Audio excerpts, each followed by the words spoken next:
মহাশিবরাত্রি হল হিন্দু ধর্মের অন্যতম একটি প্রধান ব্রত, যা ফাল্গুন মাসের কৃষ্ণপক্ষের চতুর্দশী তিথিতে পালিত হয়। এই শিবরাত্রির তিথিতে শিব পার্বতীর বিবাহ, শিবের তাণ্ডব নৃত্য বা শিবলিঙ্গের প্রকাশের মতো মাহাত্ম্য সম্পর্কিত। শিবপুরাণ ও লিঙ্গপুরাণ অনুসারে এই ব্রত পালন করলে পূর্বের কৃত সমস্ত পাপ ক্ষয় হয়। এছাড়া মোক্ষ লাভ, সুখ সমৃদ্ধি এবং মহাদেবের বিশেষ কৃপাও লাভ হয়। 2026 সালের মহাশিবরাত্রি অনুষ্ঠিত হবে 15 ফেব্রুয়ারি রবিবার রাত্রে, আর চতুর্দশী তিথি শুরু হবে সন্ধ্যায় এবং পরের দিন সন্ধ্যা পর্যন্ত চলবে। শিবরাত্রির পূজার সময় সাধারণত নিশীথকাল বা মধ্যরাত্রির কাছাকাছি হয়।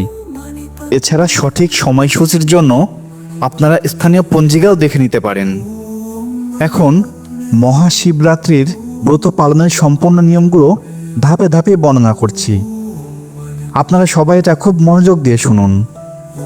প্রথমত, মহাশিবরাত্রির ব্রত পালনের জন্য শিবরাত্রির আগের দিন থেকেই প্রস্তুতি নেওয়া শুরু করুন।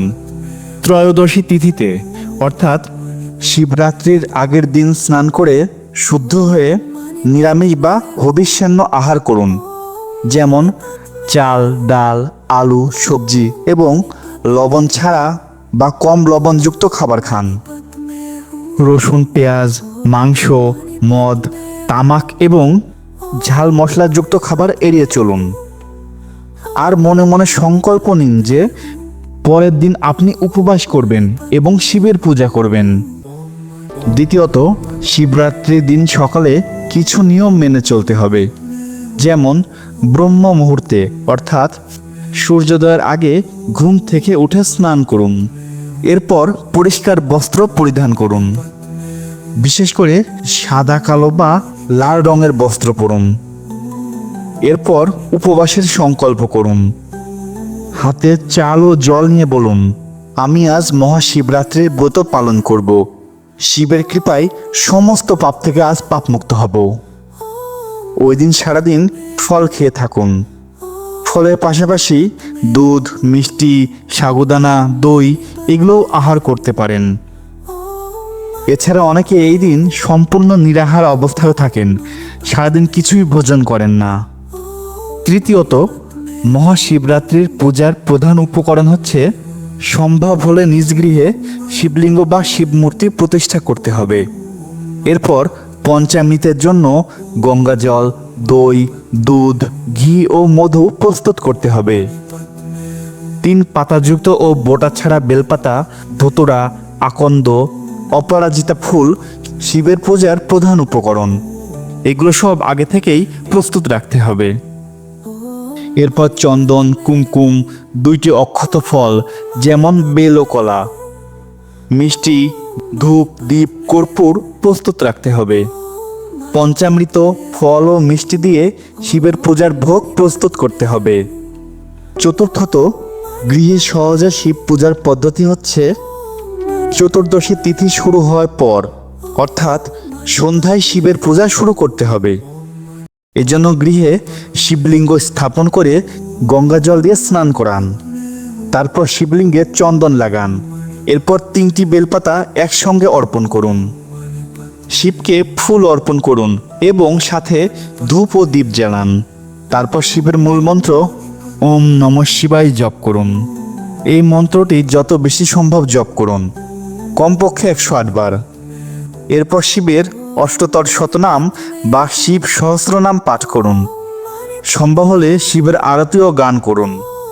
তারপর মহাদেবকে ভোগ নিবেদন করুন।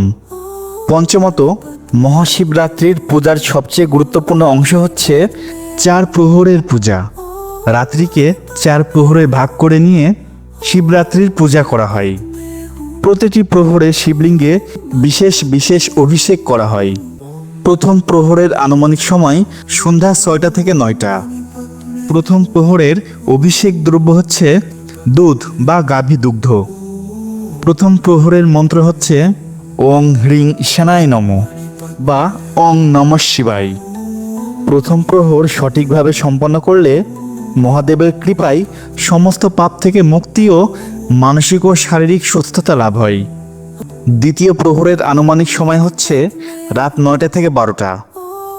দ্বিতীয় প্রহরের অভিষেক দ্রব্য হচ্ছে দই বা দই মিশ্রিত জল। দ্বিতীয় প্রহরের মন্ত্র হচ্ছে ওং হ্রিং অঘরায় নমঃ। দ্বিতীয় প্রহরটি সঠিকভাবে সম্পন্ন করতে পারলে মহাদেবের কৃপায় সমস্ত মনস্কামনা পূরণ হয়, যা ভাগ্য ও সমৃদ্ধি নিয়ে আসে। তৃতীয় প্রহরের আনুমানিক সময় মধ্যরাত্রি 12টা থেকে 3টা পর্যন্ত। তৃতীয় প্রহরের অভিষেক দ্রব্য হচ্ছে ঘি বা গাওয়া ঘি। তৃতীয় প্রহরের মন্ত্র হচ্ছে ওং হ্রিং বামদেবায় নমঃ। এই তৃতীয় প্রহর সঠিকভাবে সম্পন্ন করতে পারলে মহাদেবের কৃপায় মোক্ষ লাভ হয়, যা মনের শুদ্ধি এবং সমস্ত বাধাবিঘ্ন দূর করতে সাহায্য করে। চতুর্থ প্রহরের আনুমানিক সময় হচ্ছে ভোর 3টা থেকে 6টা পর্যন্ত। চতুর্থ প্রহরের অভিষেক দ্রব্য হচ্ছে মধু বা মধু মিশ্রিত জল। চতুর্থ প্রহরের মন্ত্র হচ্ছে ওং হ্রিং সদ্যজাতায় নমঃ। চতুর্থ প্রহর সঠিকভাবে সম্পন্ন করতে পারলে মহাদেবের কৃপায় সর্বসিদ্ধি ও শান্তি লাভ হয়, যা ধন ও ঐশ্বর্য লাভ করতে সাহায্য করে। প্রতিটি প্রহরে অভিষেকের পর বেলপাতা ও ফুল দিয়ে শিবের পূজা ও আরতি করুন। নিশীথকালে বা মধ্যরাত্রির কাছাকাছি সময়ে বিশেষ পূজা করুন, কারণ এটি হচ্ছে সবচেয়ে শুভ সময়। সম্ভব হলে ওই দিন সারা রাত জেগে থাকুন, শিবের নাম জপ করুন, কীর্তন ও ভজন করুন, শিব কথা পড়ুন বা শুনুন। আর ওই দিন বিছানায় না শুয়ে মাটিতে বা খড়ের উপরে শোয়া উত্তম। তার পরের দিন পালন করে উপবাস ভঙ্গ করতে হবে। পরবর্তী দিন অর্থাৎ চতুর্দশী তিথি শেষ হওয়ার পর সকালে স্নান করে পূজা করুন। শিবলিঙ্গে জল ও দুধ ঢেলে আরতি করুন। ব্রাহ্মণ বা বৈষ্ণবকে দক্ষিণা দিয়ে শিবের কাছে প্রার্থনা করে ফল ও মিষ্টি খেয়ে উপবাস ভঙ্গ করুন। এরপর আপনারা সাধারণ নিরামিষ খাবার খেতে পারেন। আপনারা যদি পুরো 4 প্রহর না পারেন, তাহলে অন্তত সন্ধ্যা ও নিশীথকালের পূজাটা করুন। মহিলারা বিশেষভাবে এই ব্রত পালন করলে স্বামীর দীর্ঘায়ু ও সুস্থতা প্রাপ্ত হয়। সবচেয়ে গুরুত্বপূর্ণ বিষয় হচ্ছে খুব ভক্তি ও নিষ্ঠার সাথে মহাশিবরাত্রি পালন করুন, কারণ মহাদেব তো আশুতোষ, খুব অল্পতেই তিনি তুষ্ট হয়ে যান। মহাদেবের কৃপায় আপনার সমস্ত ব্রত সফল হোক। প্রিয় বন্ধুরা, আজকের ভিডিওটা এই পর্যন্তই। দেখা হবে আবার পরে কোনো ভিডিওতে। ততক্ষণ পর্যন্ত সবাই অনেক ভালো এবং সুস্থ থাকুন। আর এই ভিডিওটি ভালো লাগলে ভিডিওতে একটা লাইক দিয়ে চ্যানেলটি সাবস্ক্রাইব করুন এবং এই ভিডিও সম্পর্কে আপনার যে কোনো মতামত জানাতে ভিডিওর কমেন্ট বক্সে অবশ্যই কমেন্ট করুন। সবাই বলুন ওং নমঃ শিবায়, ওং নমঃ শিবায়।